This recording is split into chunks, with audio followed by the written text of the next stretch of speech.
un artista a través de su obra. También entonces podemos conocer los atributos divinos de Dios a través de estudiar la creación. Y dentro de la creación, que podemos resobrar mucho, dado que Dios es espíritu y es invisible, como dijo este autor español, hay algo mucho más profundo y maravilloso. Dios, como dice este autor, ha escrito sobre sus obras las pruebas de su existencia, pero la prueba de todas las pruebas la llevamos impresa en la conciencia. Por eso los místicos han buscado a Dios en el interior, han buscado la unión del alma con Dios, lo han buscado afuera pero también adentro, como decía San Agustín. Buscó a Dios en todas partes, decía Santa Teresa sobre San Agustín, y al final acabó encontrándolo dentro de sí mismo. Porque claro, aunque Dios es el creador, pero ¿cómo me comunico yo con Dios? ¿Cuál es mi teléfono?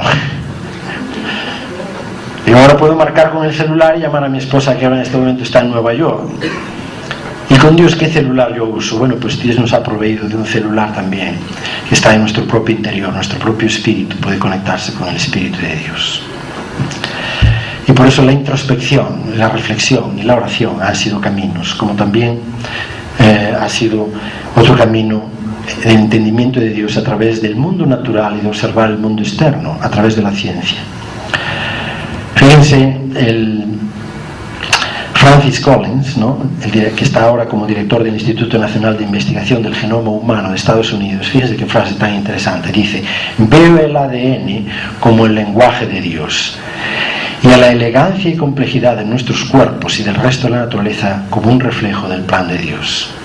Es decir, el científico también puede ver esto, porque es algo matemático. ¿Y qué elementos comunes nosotros vemos del artista y la obra siguiendo esta analogía? Lo que explicaba Pablo en Romanos 1:20, lo invisible de Dios se deja ver a la inteligencia a través de sus obras. Bueno, no es muy difícil hoy entender que Dios es invisible, porque hasta la propia ciencia nos dice que todo lo que es tan sólido y visible no es tan visible. Si nos vamos a hacer infinitamente pequeños, vamos a ver que la materia en realidad es energía, que también es invisible, son campos de fuerza expresados en fórmulas matemáticas. Eso es lo que hoy la física y la física cuántica nos muestra.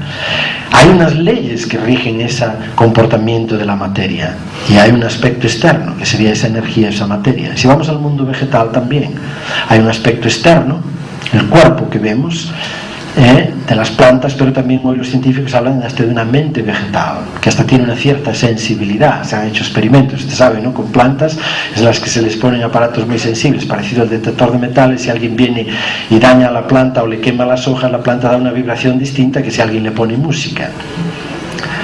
Entonces, hasta ese nivel hay algo en la planta que determina todo su desarrollo y crecimiento, una mente vegetal. En el mundo animal también está el cuerpo, pero el cuerpo está dirigido por una mente animal o instintiva. Y finalmente los seres humanos. Los seres humanos también tenemos una parte externa, pero una persona no es solamente lo que se ve, su exterior, su cuerpo. Lo exterior, un montón de materia, de células, ¿no?, de 75% de agua y otros elementos químicos.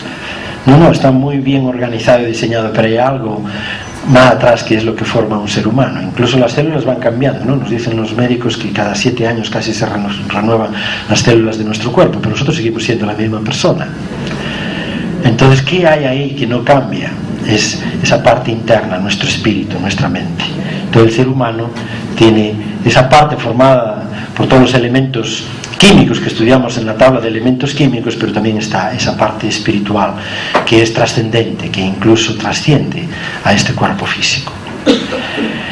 Por otro lado, hay otros elementos comunes que podemos ver en la obra, unos principios muy universales, que es el aspecto de polaridad, de masculinidad y feminidad, positivo y negativo, no en el sentido de bien y mal, sino de dos cosas complementarias necesarias.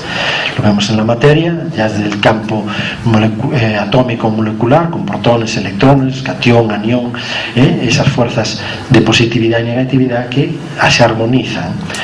Y lo vemos también en las plantas, el estambre y el pistilo. la masculinidad en los animales, el macho y la hembra. Entonces esto tiene que estar en el origen. Esta polaridad de masculinidad y feminidad viene del origen. Estas parejas que son complementarias, lo que acabamos de explicar. Es interesante, ¿no?, como en esta carta a las familias Juan Pablo II menciona esto de una forma muy elocuente. El hombre es creado desde el principio como varón y mujer, y la vida de la colectividad humana, tanto de las pequeñas comunidades como la sociedad entera, lleva la señal de esta dualidad originaria, viene ya del origen. De ella deriva la masculinidad y feminidad de cada individuo, y de ella cada comunidad asume su propia riqueza característica en el complemento recíproco de las personas. Es decir, está hecho como complemento el uno del otro, el hombre y la mujer, lo masculino y lo femenino, que viene ya del origen.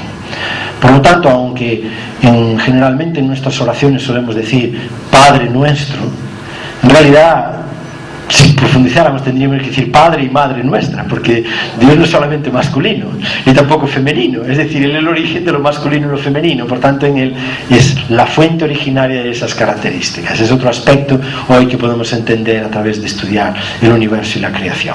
Y por eso es curioso que en algunas tradiciones se enfatiza más el aspecto femenino de Dios y en otras tradiciones el aspecto masculino, pero en realidad ambos están ahí. La otra universalidad es la de carácter interno y forma externa.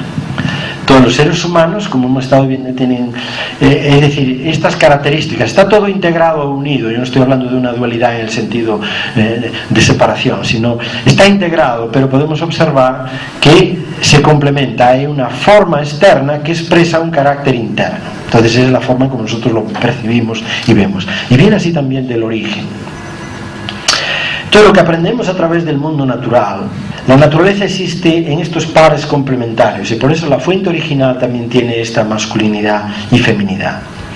Y además las energías físicas complementarias existen en aspectos complementarios de carácter interno y forma externa, como acabamos de ver, resumiendo un poco. Entonces vamos integrando las propuestas al conocimiento. El camino religioso hacia el conocimiento es distinto al camino que tiene la ciencia. El camino religioso es a través de experiencias. A veces pueden la gente decir subjetivas, pero son importantes. Experiencias espirituales, a través de la oración, a través de la meditación e intuición. Mientras que el camino de la ciencia usa un método mucho más distinto, empírico. Ahora, el conocimiento integrado armoniza las propuestas de las religiones tanto como armoniza los caminos de la religión y la ciencia. La fe y la razón y la religión y la ciencia hoy tienen que integrarse, no pueden separarse o dividirse, son caminos distintos.